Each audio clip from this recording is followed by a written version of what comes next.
मसीह में मेरे प्यारे भाइयों बहनों, आप सभी को जय मसीह की। मैं प्रभु का सेवक रिचर्डसन बखला, आप देख रहे होप चैनल में आप सबका स्वागत करना चाहता हूं इस वचन के श्रृंखला में, जिसका मुख्य शीर्षक है हमारा प्रेमी और न्यायी परमेश्वर। आइए हम वचन में जाते हैं, उससे पहले दुआ करते हैं। महान आसमानी पिता, हम तेरे चरणों तले आते हैं, सिर झुका करके तुझसे दुआ करते हैं पिता। तो हमें आशीषित कर, हमारे मन हृदय को साफ कर दे पिता, कि तेरी बातों को हम सीख समझ सके। हमें इसके अध्ययन में मदद कर पिता, कि हम सही तरीके से पढ़कर तेरी बातों को जान सके पिता, और हमारे पूर्वजों की तरह हम भूल ना करें पिता, उसे ना दोहराए। पवित्र आत्मा के द्वारा हमारे अगुवाई कर। मांगते हैं छोटी सी दुआ तेरे बेटे हमारे उद्धार करता प्रभु यीशु ख्रिस्ट के नाम से, सुन और स्वर्ग राज में ग्रहण कर, आमीन। आज का हमारा जो शीर्षक है, अब तक आपने देखा परमेश्वर के प्रेम और उसके प्रेम में योजनाओं को हमने सीखा कि परमेश्वर क्या ही प्रेमी न्यायी परमेश्वर है। और आज हम देखेंगे कि अब हमारे बीच में सवाल आती है कि जब परमेश्वर इतना प्रेमी है तो इस संसार में इतने सारे कष्ट विपत्तियां क्यों हैं। और उसी के साथ हमारे पास एक बातें आती, बहुत सारी सवाल खड़ी होती है। और उन्हीं में से एक है महान विवाद, जिसको हम पढ़ते हैं, सुनते हैं, जानते हैं। एक महान विवाद जो इस संसार में और स्वर्ग राज के बीच में छिड़ चुकी है, शैतान और ईश्वर के बीच में छिड़ चुकी है। बाइबल यूं कहता है, और मैं तेरे और इस स्त्री के बीच में और तेरे वंश और इसके वंश के बीच में बैर उत्पन्न करूंगा, वह तेरे सिर को कुचल डालेगा और तू उसकी एड़ी को डसेगा। उत्पत्ति के 3 अध्याय के 15वें श्लोक पर हम ये पढ़ते हैं। बाइबल धर्मशास्त्र हमें बताती है इसका केंद्र बिंदु ही है मसीह और शैतान के बीच का महान विवाद, जो शुरू से हम स्वर्ग राज के समय से हम जानते हैं, जो छिड़ चुकी है।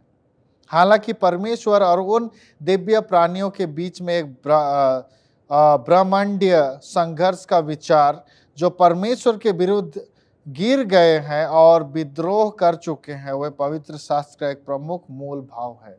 जी हाँ, परमेश्वर ने अपने सृष्टि को काफी सुंदर बनाया था, हम जानते हैं। उससे पहले, इस सृष्टि की रचना से पहले, परमेश्वर की स्वर्ग राज जो संपूर्ण थी और एक सुंदर जगह थी, पर उसके बनाए, उसके सृष्टि किए गए देवजन उस स्वर्ग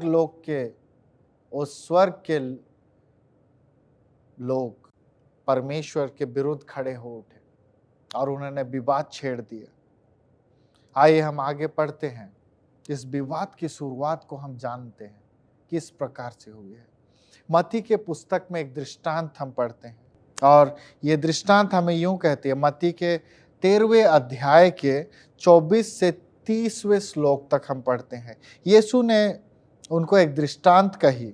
स्वर्ग का राज उस व्यक्ति के समान है जिसने अपने खेत में अच्छे बीज बोए थे, पर जब लोग सो रहे थे, उस व्यक्ति का शत्रु आया और गेहूं के बीच जंगली बीज बोया।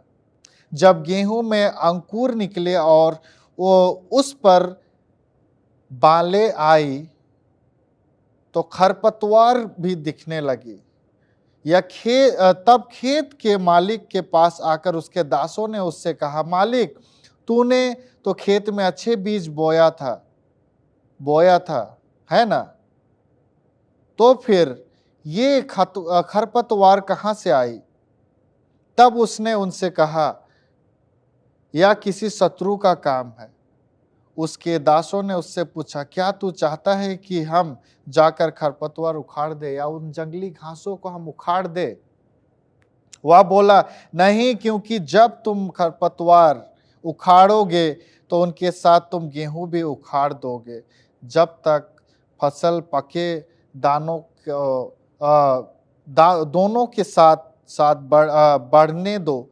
फिर कटाई के समय में फसल काटने वालों से कहूँगा कि पहले खरपतवार की पुलिया बनाकर उन्हें जला दो और फिर गेहूं को बटोर कर मेरे खेत में रख दो।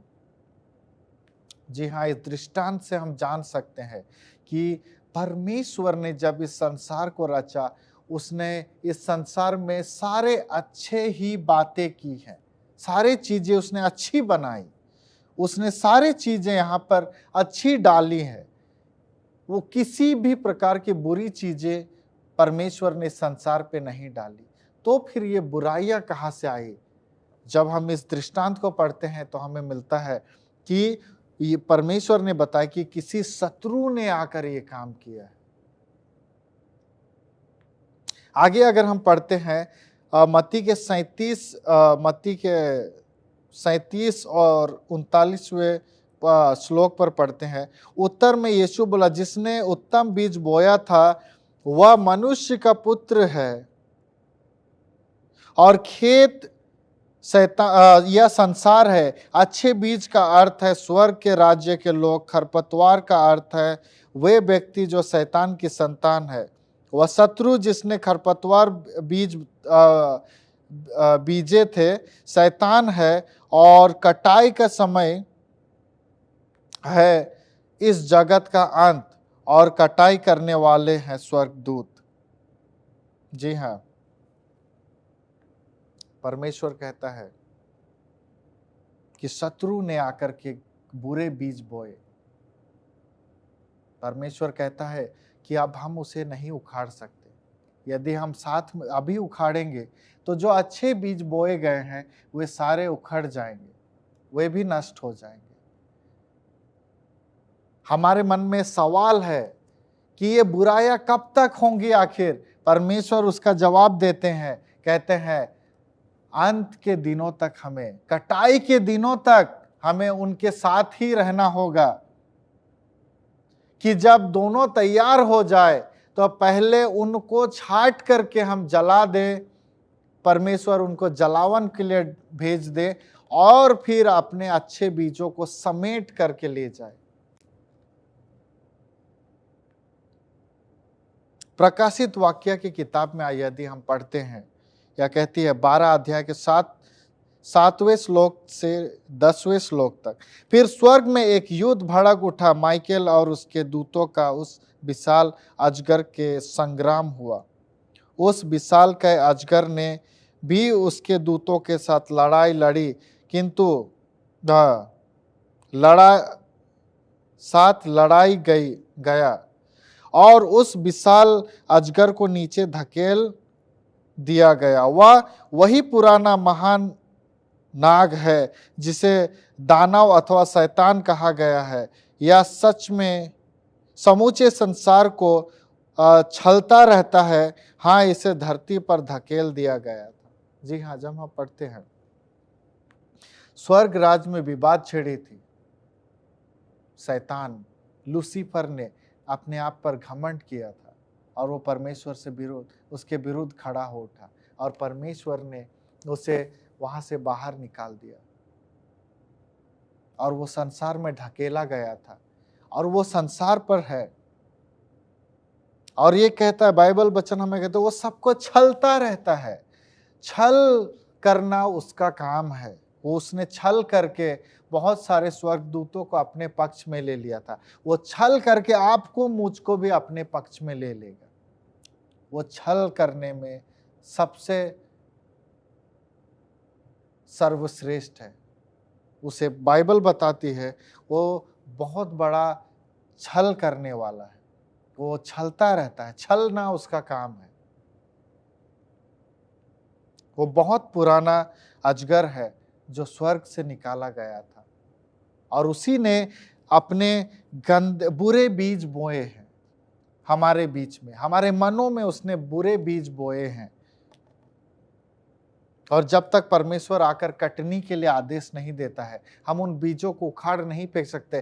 तो हमें तब तक उन बुराइयों के साथ ही चलना होगा। हमारे मनों में सवाल है कि आखिर कब तक हम इन बुराइयों को देखेंगे। तो जवाब है कटनी के समय तक, यानी कि कटनी का समय यदि मत्ती के 39वें श्लोक में हम पढ़ते हैं, 13 के 39वें श्लोक में, तो कटाई का समय जगत का अंत को बताया गया है। यानी कि जगत के अंत तक हमें इन बुराइयों का सामना करना पड़ेगा, उनके साथ चलना पड़ेगा, नहीं तो उनको नष्ट करने जाएंगे तो बहुत सारे अच्छे फसल बर्बाद हो जाएंगे। परमेश्वर यूं कहता है। जी हां, एक शत्रु ने ऐसा किया। गेहूं और जंगली घास के इस दृष्टांत में हम पढ़ते हैं, यीशु ने उनके सामने एक दृष्टांत रखा था जिसमें उसने बताया कि स्वर्ग राज एक बीज बोने वाले के समान है, जिसने बहुत अच्छे बीज बोए थे, परंतु शत्रु ने मौका देख करके उन बीजों के बीच में अपने बुराइयों के बीज भी बो डाले। अब उनके साथ हमें बढ़ना है, और जब अंत के दिन आएंगे परमेश्वर उन बुरे बीजों को छांट करके निकालेंगे। परंतु याद रहे, कहीं वे बुरे बीज हमें प्रभावित ना कर जाए, हम कहीं उनके दलों में ना बंध जाए।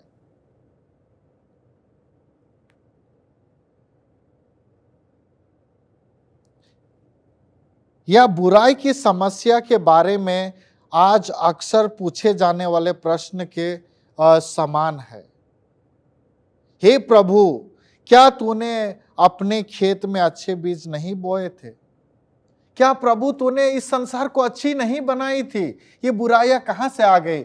हम इस तरह के प्रश्न करते हैं। ये बहुत साधारण और बहुत ज्यादा पूछी जाने वाली सवाल है, बहुत ज्यादा।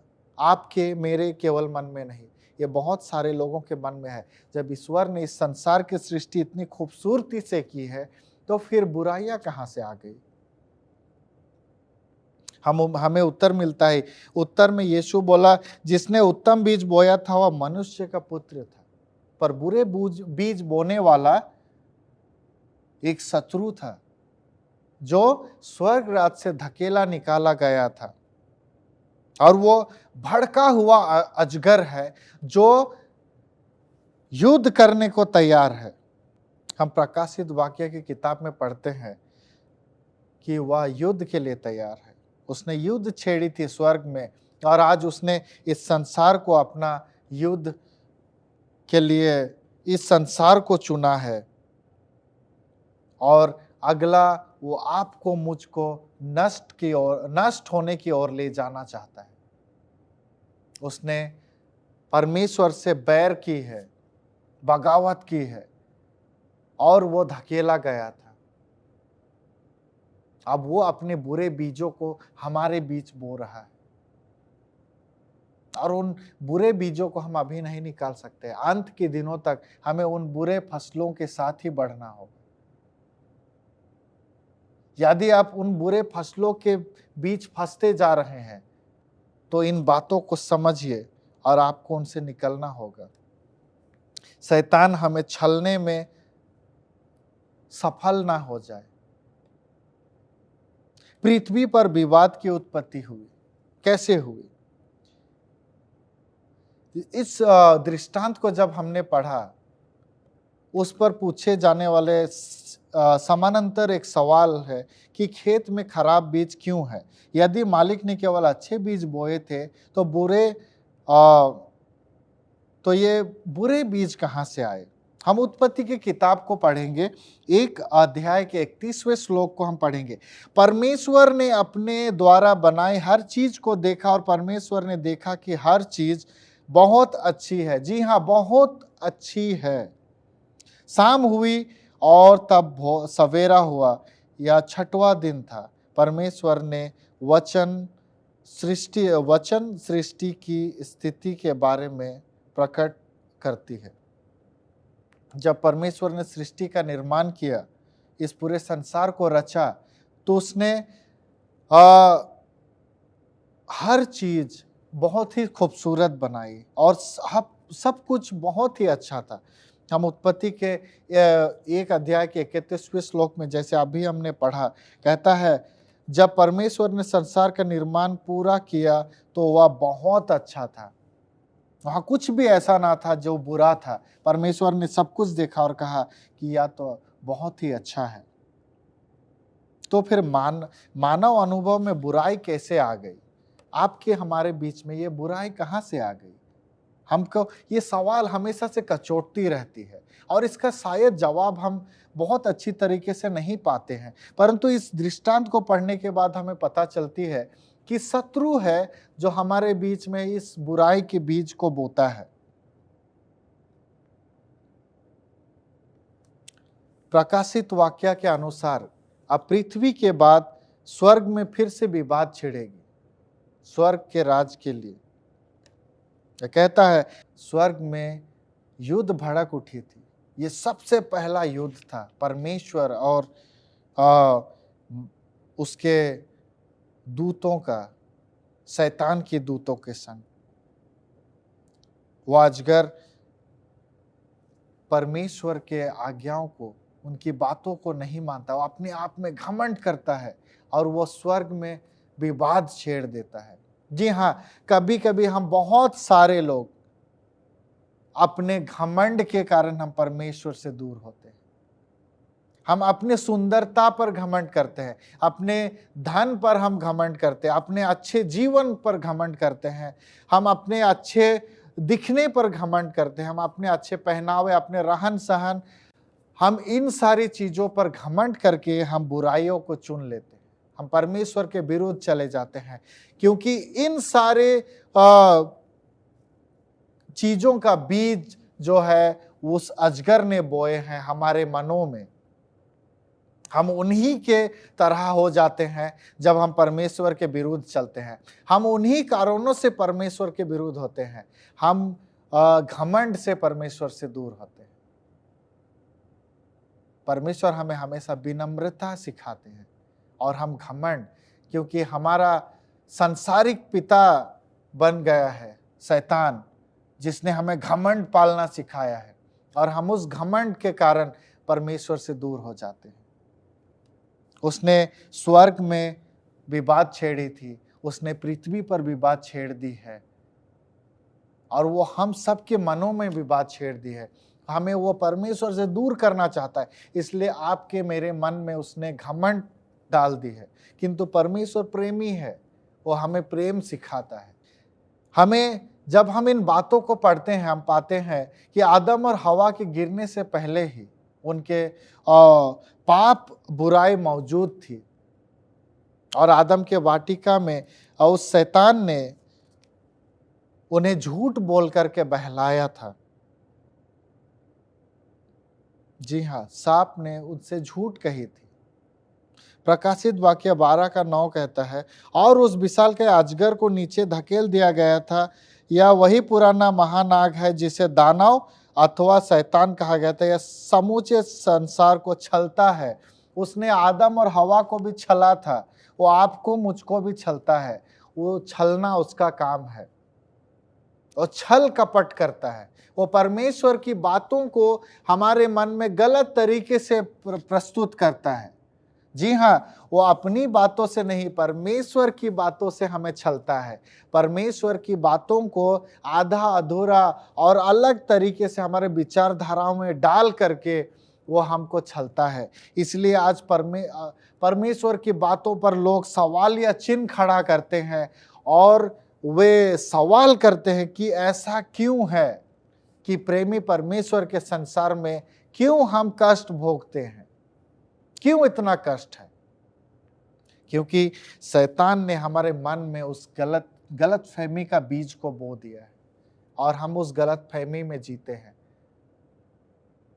मेरे भाइयों बहनों, मैं आप सबको आश्वस्त करना चाहता हूं कि परमेश्वर प्रेमी है, वो हमें प्रेम और भलाई ही सिखाता है। उसने अच्छे बीज ही बोए थे,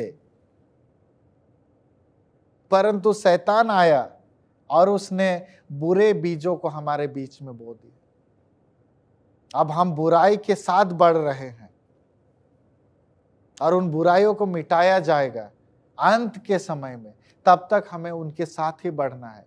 इसलिए सतर्क रहे कि कहीं आप उस छल में ना फंस जाए आदम और हवा की तरह और परमेश्वर के आशीषों वंचित हो जाए। उनके आशीषों से हम वंचित ना हो जाए। हमें ध्यानपूर्वक देखना है। परमेश्वर हमसे प्रेम करता है, वो कभी नहीं चाहता है कि हम उसके प्रेम से, अनुग्रह से दूर हो जाए, वंचित हो जाए। परंतु शैतान चाहता है, इसलिए वो चुपके से आकर के अच्छे बीज के बीच में वो बुरे बीज बोता है कि हम उसके बुरे बीज के साथ बढ़ के उसके भरमावे में आ जाए, उसके छल में आ जाए, हम परमेश्वर से बिछड़ जाए। हमें परमेश्वर के वचन को सीखना है। हम जब वचन पढ़ते हैं, हम देखते हैं स्वर्गदूत को परमेश्वर ने क्या ही खूबसूरती से बनाया था, जो घमंड करके परमेश्वर से बिखर गया। और वो आज शैतान है, आज हमें वो भरमाता है। बाइबल उसके विषय में कहती है, यहेजकेल की किताब में हम 28वें अध्याय के 12 और से 19वें श्लोक पर, हम सारे नहीं पढ़ेंगे, मैं थोड़ा सा पढ़ के आपको दिखाना चाहता हूँ। परमेश्वर उसको कैसा, मनुष्य के पुत्र सोर के राजा के बारे में करुण गीत गाओ, उससे कहो मेरे स्वामी यहोवा यह कहता है, तुम आदर्श पुरुष थे, तुम बुद्धिमता से परिपूर्ण थे, तो पूर्णतः सुंदर थे, तुम एदेन में थे, परमेश्वर के उद्यान में तुम्हारा पास हर एक बहुमूल्य रत्न थे, लाल पखरज, हरी फिरोज और गोमेद और जस्पर नीलम। जी हाँ, हमारे पास सब कुछ था। परमेश्वर ने इतना खूबसूरती से बना था, पर हमने सब कुछ बिगाड़ा। उस शैतान ने सब कुछ बिगाड़ दिया। हमारे मनों में उसने गलतफहमी की बीज पाल दी। मेरे प्यारे भाइयों बहनों, शैतान के छल से बचे। आइए हम दुआ करते हैं। महान परमेश्वर, हमारे गुनाहों को तू क्षमा कर, हम पापी है पिता, हमें बुद्धि और शक्ति प्रदान कर, यीशु के नाम से, आमीन।